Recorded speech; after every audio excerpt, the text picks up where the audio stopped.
Hello everyone, it's me again. It's been quite a while since my last video. We have a poor network connection. That'll be due to the thunder and lightning. There's a bright light behind my head. Bright light and really bad connection on the internet. That's not good for... Let's get this right. Oh, excuse me. Maybe if I go nearer the server, maybe that would work. My room always gets it worse. You coming with me? We're going to walk around my house. Let's have a look. Where shall I go? Shall I sit on steps? A bit weird on my own. Shall I stand behind a picture of me and my children? That's a bit weird. Maybe I'll just go sit in my conservatory where it's cold and wet. If it's a wet and cold rainy day, excuse my filthy, messy. It's not filthy, but it is messy. Right, let's see if this is any better. Right, I've moved. So it's 44 days until my impending hysterectomy. 44 days until I'll be saying goodbye to my uterus. And it's been about 14 years of fighting, really. No. Bad signal still. Terrible weather to be doing a live stream. It's been 14 years of battling through endometriosis. From the initial diagnosis through to where I am now. It's been a difficult 14 years. I'm tired.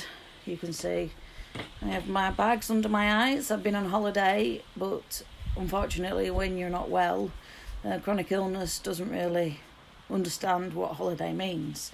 And as though you can escape your home and you can escape your responsibilities for a week, you can't escape your chronic illness. And I've come back tired. I've got a little bit of a tan on the forehead. Got a little bit of a fat bit there. I don't know what that is.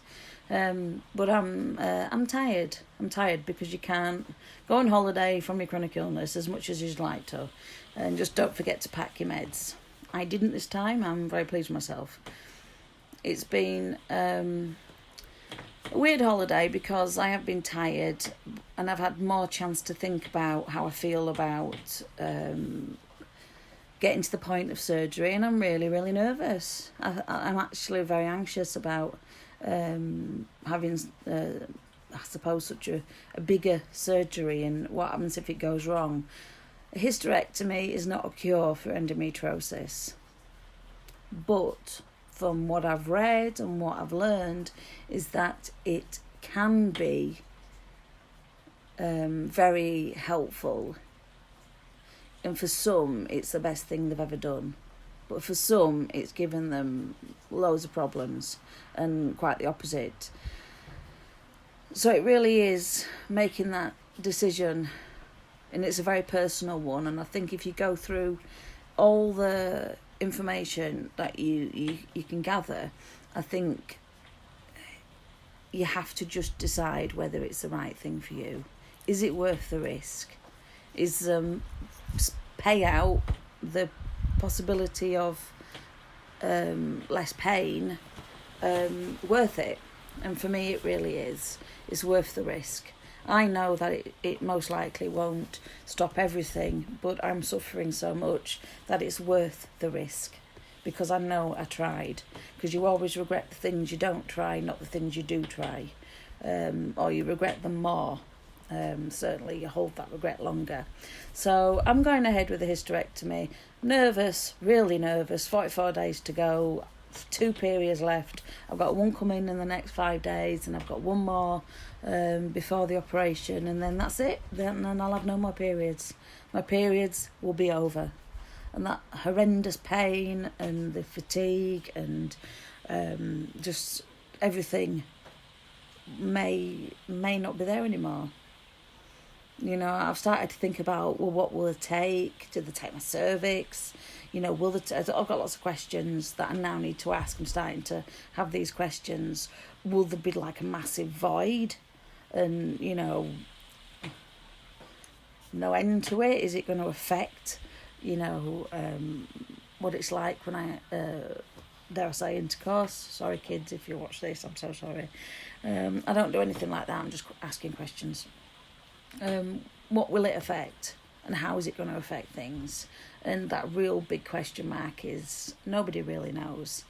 I suspect I've got adenomyosis. Now, adenomyosis is a buzzword with good reason. You hear a lot more about now than ever before, and that's basically the cells which are like those found in the uterus are found within the uterus muscle wall.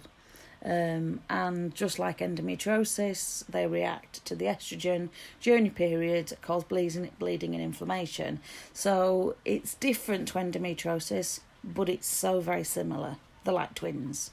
So as such, I feel like I've got adenomyosis. It's not been proven because it can't be picked up. It can if you've got a very good sonographer, but basically it can't get picked up through MRI or ultrasound. So I don't know whether I've got adenomyosis. The only way you can prove that is through histology, taking a sample and having a look under a microscope.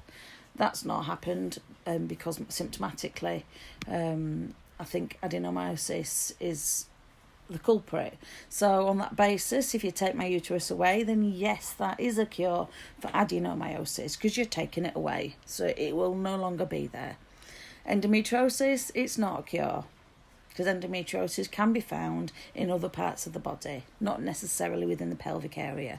So of course, you take it away, it's still gonna the cells are still gonna be there, and your body still releases hormones. It can still be perceptible to hormones within what you eat, and estrogen can still be found, and you can still have inflammation.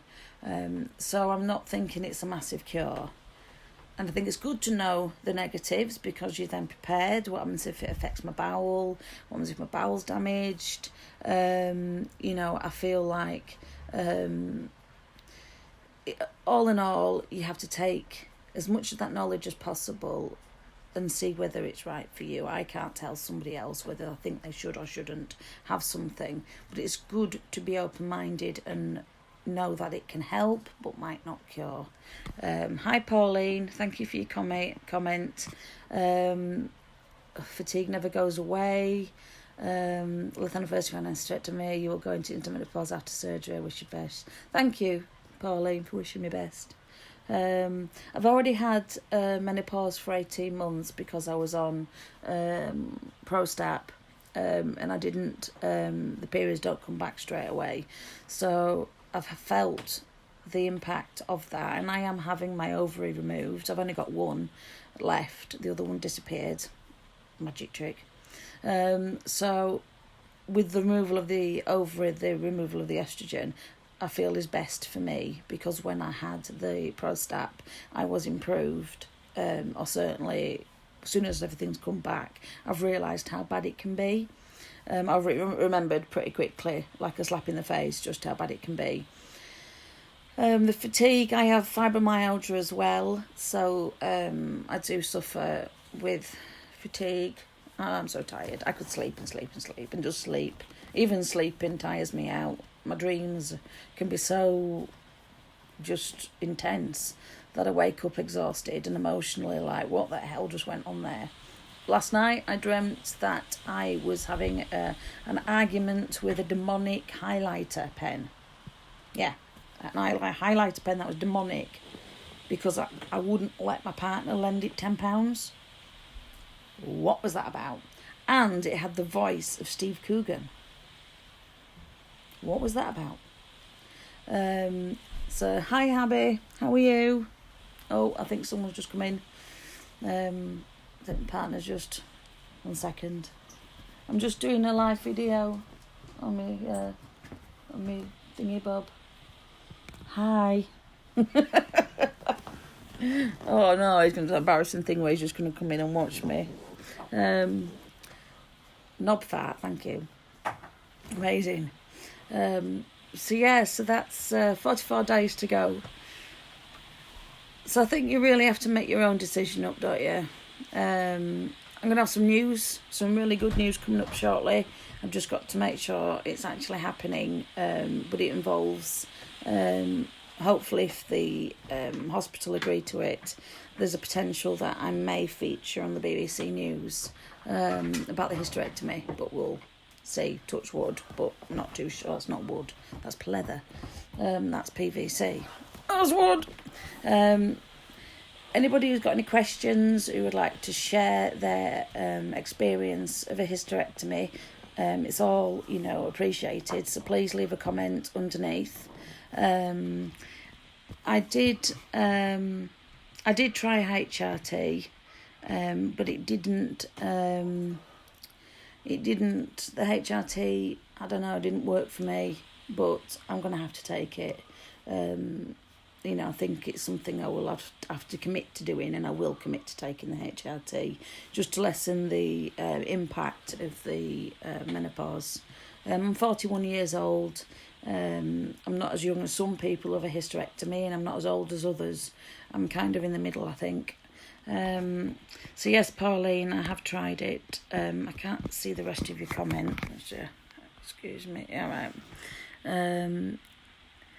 Well, that's exactly what I was thinking with the HRT, that the estrogen is a feeder of the disease. So by putting it back, it's kind of beside the point. So I did take my own decision to not do the HRT. But I wouldn't advocate that because, again, it's a balance. And the long-term side effects of not having HRT, such as your bones and the hormones that are required for all the other functions of your body, including your heart and your circulation, a whole of your body. So it's a balance, and it's a personal choice. Hi Lisa, thank you for your comment. It does hit you like a bag of hammers. That's a really good a bag of hammers around the head. Boof. It does, doesn't it? Thank you. I hope that's it's worth the risk that I might just have that improvement. Fibromyalgia is a bugger, isn't it? I don't know what's worse, endo or fibro, to be honest. So if I can get some improvement, that's really all that counts for me. But I am shitting myself. I'll be quite honest with you. I think there's no other term to describe how I'm feeling. I'm absolutely shitting my pants. And it didn't agree with me, HRT, either. But I think I may try it. Finding, the right dose. I think it's suck it and see. Everybody's so very different with their footprint of endometriosis and how the best way forward could be. And that's half the problem, because we're not all the same. We're all so very different. I just want to end on a sort of a positive. One thing that I've really, really been thinking about doing is having a goodbye uterus party. I think it'd be quite cathartic. It'll be a good way of saying, ha, that'll teach you. And I think that's what I'm going to do. So I'm going to get planning my goodbye uterus party. I think that's the only way forward. Any excuse for a party. I'm so overdue.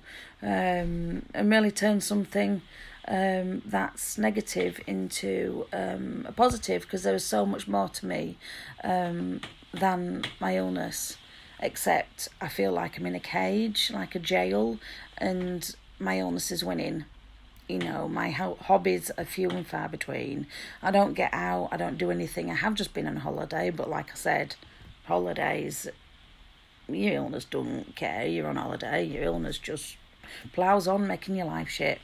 So I'm going, there's more to me than that, and hopefully after my hysterectomy I'll have an opportunity to show more. So if there's any questions or anything you'd like to know, please private message me if you want to keep it private. See you later, over you later. I quite like that, Lisa. That's quite funny. May have to do a little competition to see who has the best name for a party, pre-hysterectomy party. Because there's so much more to us than this illness, and that's the main message. Humour is what bonds us all, and our experiences bond us all, and if we support each other getting to our own conclusions as to what's best for us, that's all we can do. So I'll be connecting again soon, and hopefully have some good news in regards to the BBC thing that's going to happen, hopefully, touch wood. Any comments about your experience, please put them under this video. Please like, please share, because sharing spreads the word, and I think more people that see videos and hear people talk and think, oh gosh, they're just normal people. We are all normal women just trying to get on. I will probably by the end of the week I'll do another video, maybe another update, maybe we'll do a little competition to see what we can call this party. Thank you very much, Lisa. I appreciate your comments, and I'll check back in. Bye guys.